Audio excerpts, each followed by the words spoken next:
higher grade. And Miss Brenner's was just like a family restaurant. Everybody went in there and talked to all their friends and neighbors and things. At the Loader House, the lady there, she employed all the people from Petersburg, and they had like smoke fair and things like that, just higher grade.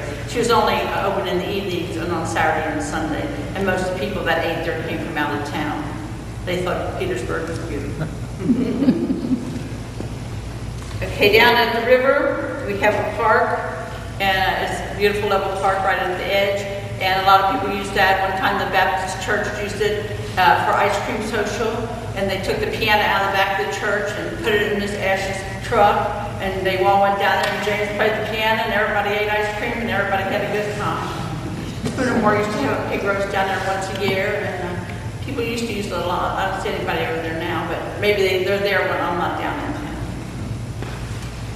Okay. And then the river, of course, Petersburg's all about the river. We have a little boat ramp that goes down from this main street here. If you turn left, it goes right down to the river. That's where they found the lady, where they pulled the lady out today. So everybody a lot of people put their boat in there, pleasure boats, fisher boats, people, duck hunters. The duck hunters, of course, they're out there no matter what the weather is. 12 below zero, they're out there in the river, you know.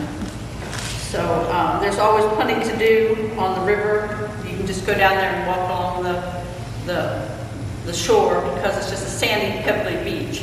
You can just walk down there and look at everything. And over at the power plant, there's always something going on, because they're always loading and unloading barges over there. Over in Tanner's Creek, right across from there, there's always people fishing over there. You can hear them hollering when they pull a fish out. And so there's always a lot of things going on in the river. A lot of people don't realize there's a river for traffic. You know, there's a lot of barges going up the river full of coal or grain or gravel. And then some coming down with the same product. I don't know why. They're just passing each other. I think Sky's going one time, one's bituminous coal and one's non-bituminous coal. You know what that means? One, when you burn it, it's sulfur in it. And when you have acid rain, you can't burn them. So they have to take the Pennsylvania coal and go south of that. And then you take the coal from Kentucky and down that way, and you go north. I don't know. Just keeps the coal price up, I guess. So a lot of people, the only way to Aurora was the Aurora Fair. And we went over, you go over on the boat, and I don't remember how much it cost, but it took you about 30 minutes to get across the river. And you always allowed for that. And when it was high water, you still went, you just got out on the street above that. But a lot of people worked in Aurora, and some people worked at the Aurora Casket Company, and some people worked at Seagram's, some people worked for M&I. But a lot of times sometimes they would leave their cars over here, get on the ferry, and someone picked them up on the other side and take them to work. So there was a lot, they were traveling back and forth morning and night on the ferry. And many, many people from this town worked in Aurora. Well, it was closer than anywhere else. So, let's see. Now, what else was I going to say? I don't know. This was ideally town. You didn't have to you could just do anything you wanted. Kids could play outside unattended. They could ride their bike unattended. You didn't have, you didn't think if anybody ever hurt them. People were outside because there was no air conditioning. So people was outside, sitting outside on their porch, or, oh, I saw so-and-so kids go by before, and they didn't come back yet. You know, so everybody knew what everybody was doing, and it was nice that way. Now everybody shut up in their house, and you don't see anybody. So now that the school's closed, the school moved down to Bellevue, and the restaurant's closed. And we had a little bank down here on First Street, Farmers Bank. The building is still there, and they made it into a little apartment now. But Hebron Deposit was in there for a while. Mary Berryman and Becky Lancaster were the main tellers, and it was very convenient to have that there. But then when First Financial took over, they said, well, that's just not profitable, so they took that out. So we don't have a bank anymore. And our post office is only going to be open for 2 hours a day. You can't get gas down here only on special occasion. And sometimes, it's not a special occasion. Anytime I go with my gas can, they're out. So now you have to leave town for all your necessities. Before, you could live in Petersburg and not drive, and it was a little community all to itself. But now you have to drive to live in Petersburg. So now, do you have any questions?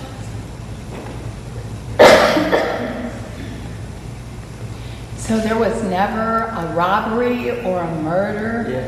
Oh, yeah, we were supposed to bring that up. up. Yes, we had doctors, lawyers, robbers, murderers, liars, thieves, we had everything. It was neighborhood. And Barbara, tell them about your jail. Well, see, I don't know about that jail. We have a jail, and it's fixed up nice, and we used to have a constable. Tell it, Bruce. Tell them about Yeah, well. And I don't really know, they fixed it up, and it's real cute, but as far as I've been down here, no one's ever been in the jail. Well, But you can tell during the me. fiscal court, I brought to their attention, Boone County, we went forever with only the little bitty 13 prisoner jail in Burlington. And I thought it would be a good idea if we didn't rehabilitate the 2-cell jail down here, right? And it's a beautiful little 2-cell jail. It is. I mean, It's really nice. and we put it together, but I don't know what shape it's in now. No, it still looks nice. It's there by the sign. That's 40 years ago, I guess, is what I'm referring to. But we did have a constable down here, but at that time they took him to Burlington. Oh, what do you call it? That's right, yeah. When they put 275 through and they had the bridge there, they had to buy out the ferry. And then later on, when they were building the casino and 50 was so crowded, they put the ferry back in. And that lasted for about 6 or 8 months. So we had that. That was in 1995 and 96. 96. The same man running. Mr. Lyons, same guy on the boat. Stump Lyons. Do you know anything about the distillery that used to be down here too? Well, when you go down on the, when you go down and walk on the river, you can go down far enough that you can see where the concrete is up there. It's supposed to all broke up and everything, but you can see where they loaded and unloaded things there because it's got that great big thing. And then Ronnie has his little bowls in the property down here, and there's still some remnants of the buildings down there. But you know, it's the bullpen now. The Baptist church was made out of the bricks that were torn down. We're down in the old days. Distillery here. That's why I think when they tore the school down, they should have saved the bricks, because all those was a war. I got a few, but you know, they should have saved. But somebody could have been there napping them off. Not me, but somebody. Say Aurora, never made the Aurora. Yeah.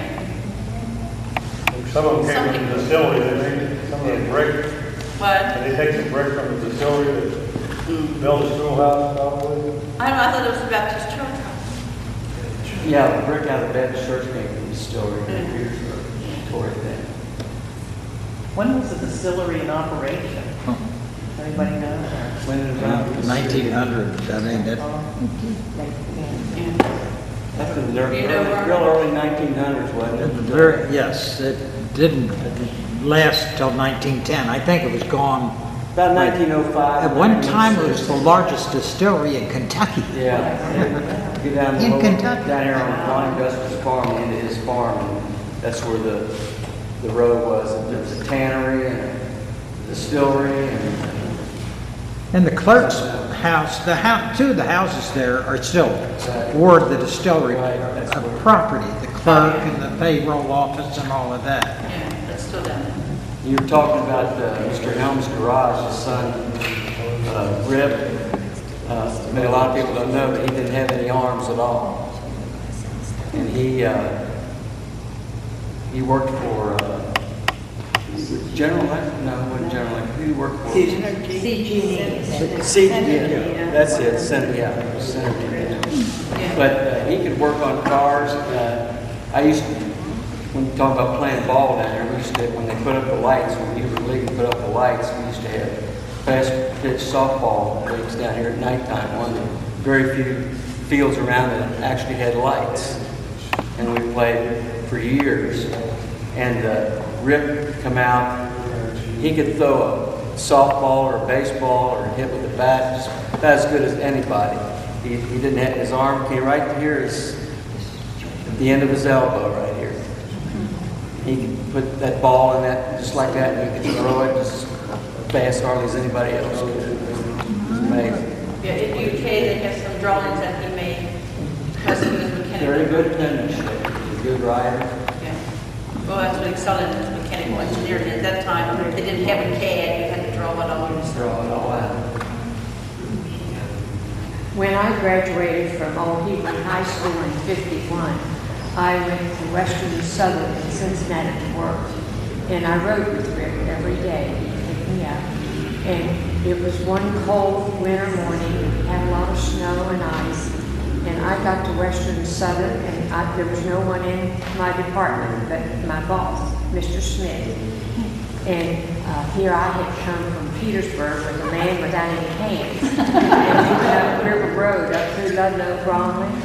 So Mr. Smith came out and spoke to me, and which I never did do, but I said, "What's wrong with all these people? I've come 30 miles with a man without any hands this morning, and I'm here on time." And so Western Southern published a company paper, I think once every 3 months or so. So the next paper came out, there was an article in there about I got to work because I rode with this man and no one else was in the department when I got there. But I never worked there 6 years. I was never late one morning, never failed to get there because of the weather. And I felt as safe with him as I did with anybody else. Yeah, he went to every UK basketball game there was, no matter what the weather. He graduated, he always went down to the UK. He was the alumnus down there every game.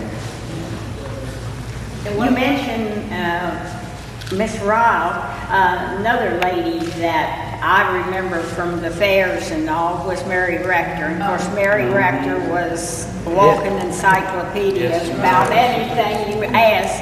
And I think the two ladies would try to outdo each other because Catherine would put almost every class of cooking. She would have something, candy or anything. Well, Mary would try to do too, but usually Catherine would beat her out. And I would be putting things in the fair, and the two of them would be there with their boxes of things, and they would be talking, you know.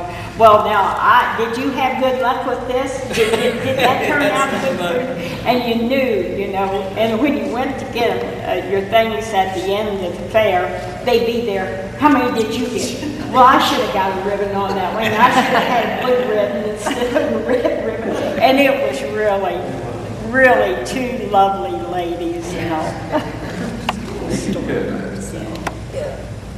Petersburg also was into consideration for the state capital at one time, just because of what you were saying about the river traffic and everything. You know, I said the same thing. Have We the had water to street have their instrument with this river Yeah. down. Way down. There's that was, and it was another place close to Frankfurt. And I You always usually heard couldn't drive around the block. So we lost by a couple of votes or something like that. Because it wasn't Something like that. So we could very well be sitting in the state capitol here. Like was. be a different town. Be a different town, yeah. Barbara, when my second year at UK, there was a boy from Petersburg, John Carver. Now, Johnny Carver. and I would come down here with him, and we would go down to the riverbank and dig Indian bones out of the riverbank, and you'd find artifacts and things would actually come out of the riverbank. And Oh, yeah, when we lived down here, anytime you ever dug down to put a plant in or anything, you always come to something. Yeah. Shirley Rowell remembers this. They used to have a drive-in theater over here in Lawrenceburg. We used to go down here at the riverbank and watch the movie. Couldn't hear it very well.